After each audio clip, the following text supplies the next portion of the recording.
नमस्कार, मैं हूं आपके साथ मयंक। तो ईरान से गद्दारी की सज़ा है मौत, ये बात कही जा रही है। देखिए, ईरान में एक बार फिर जो है वो दो लोगों को फांसी की सज़ा दी गई है। इनमें से एक पर इजराइल पर जासूसी करने का आरोप था और दूसरा जो था वो इस्लामिक स्टेट ग्रुप से जुड़ा हुआ शख्स था। देखिए, जिस तरह हमने देखा कि 12 दिनों की जो जंग हुई उसमें ईरान के कई वैज्ञानिकों की मौत हुई, कई साइंटिस्ट की मौत हुई। और इसराइल ने जो हमले किए थे, उन हमलों में ऐसा जांच में बाद में पता चला, ईरान को ये बात समझ आई कि ये बड़े टारगेटेड अटैक्स थे। और इसमें पहले से मोसाद को कई चीज़ों के बारे में जानकारी थी, जिसके बाद बड़े स्तर पर ये जांच शुरू हुई कि ईरान में कितने जासूस हैं मोसाद के, या कितने लोग हैं जो ईरान से गद्दारी कर रहे हैं। जब ये जांच शुरू हुई तो उसके बाद एक बताया जाता है कि 700 से ज़्यादा ऐसे लोगों को गिरफ्तार किया गया है, या जिनमें से कुछ को फांसी भी दी गई है, जो ईरान से गद्दारी कर रहे थे, ईरान की जासूसी कर रहे थे। इसी मामले में अब जो नए दो नाम सामने आए हैं वो है रुजबे वादी। ये जो शख्स है, इसको फांसी की सज़ा दी गई है अभी ईरान में। बताया जाता है कि ये मोसाद से जुड़ा शख्स था और ये खुद भी एक न्यूक्लियर साइंटिस्ट था। ईरान को जांच में ये बात पता चली कि ये वो शख्स था जिसने ईरान के साइंटिस्ट की लोकेशन, वो कहाँ पे है, वो मोसाद को और इजराइल को अवेलेबल करवाई थी। देखिए, हमने देखा कि जिस तरह से इजराइल ने हमले किए थे साइंटिस्ट के ऊपर ईरान के, उस लोकेशन की जो जानकारी थी कि ये साइंटिस्ट कहाँ पे हैं, किस लोकेशन पर हैं, ये जो जानकारी थी वो इस शख्स ने दी थी, ऐसा ईरान का कहना है, जो जांच में बात आई, जिसका नाम था रुजबे वादी।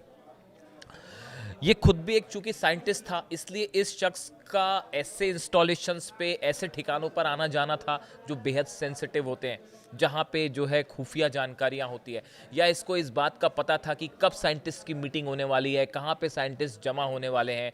इन चीज़ों की इस शख्स को जानकारी हुआ करती थी।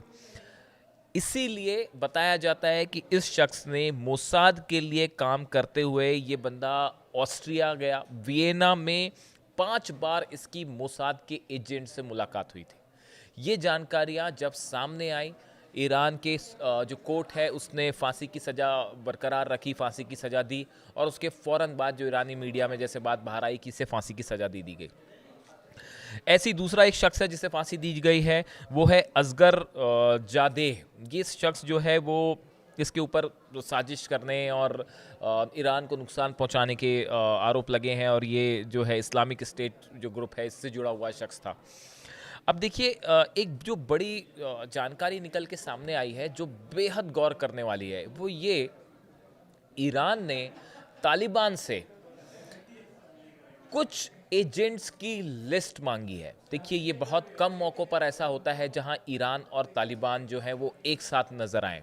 अक्सर जो है हम देखते हैं कि दोनों के पॉइंट ऑफ व्यू चीज़ों को लेके अलग अलग होते हैं, लेकिन एक ऐसा मुद्दा है जिस पे ईरान और तालिबान एक स्टेज पर नज़र आ रहे हैं। वो ये है कि ईरान ने एक लिस्ट मांगी है तालिबान से। अब ये लिस्ट क्या है? बताया जाता है कि ईरान में जो मोसाद के, यानी कि इजराइल के एजेंट्स हैं, या पूरे मिडिल ईस्ट में जो एजेंट्स काम कर रहे हैं, जासूसी कर रहे हैं ईरान की, या ईरान के खिलाफ साजिश में शामिल हैं, इनकी एक बड़ी लिस्ट है।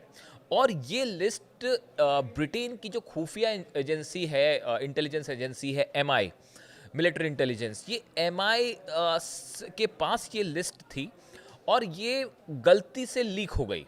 ऐसी ऐसी चर्चाएं हैं सोशल मीडिया में, ये लीक हो गई और तालिबान के हाथ, कुछ तालिबान के अधिकारी थे, उनके हाथ ये लिस्ट लग गई। देखिए, तालिबान की या अफ़गानिस्तान की खुद कोई ऐसी बहुत स्ट्रॉन्ग इंटेलिजेंस हो या जासूसी एजेंसी हो, ऐसा नहीं है।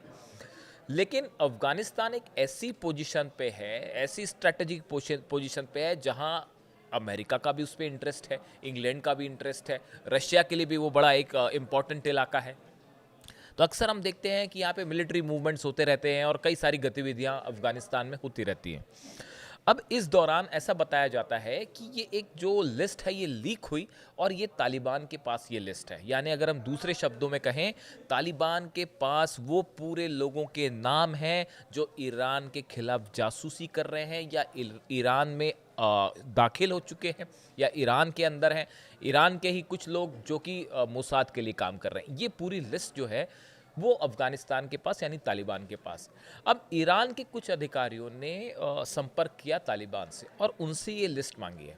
अब ये लिस्ट क्या प्रोवाइड कर दी गई है या क्या प्रोवाइड की जाएगी, ये अभी इसके बारे में कोई पुख्ता जानकारी नहीं है। हम इसके बारे में अभी कुछ नहीं कहेंगे।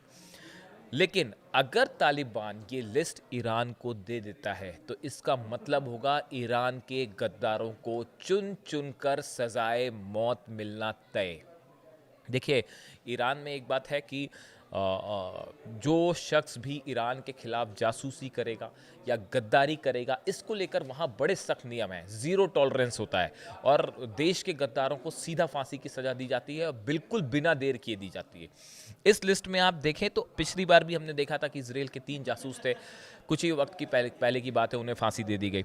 करीब 700 लोग ऐसे हैं जिन्हें फिगर आउट किया गया जो जासूसी कर रहे थे इजराइल के लिए। यानी एक बड़ा नेटवर्क मोसाद ने ईरान के अंदर बना दिया था और जिस पे ये क्रिटिकल इंस्टॉलेशंस कहाँ हैं, हथियार कहाँ पे हैं, साइंटिस्ट की मीटिंग कब हो रही है, कमांडर्स की मीटिंग कब हो रही है, ये जानकारियाँ दिया कर रहे थे इजराइल को।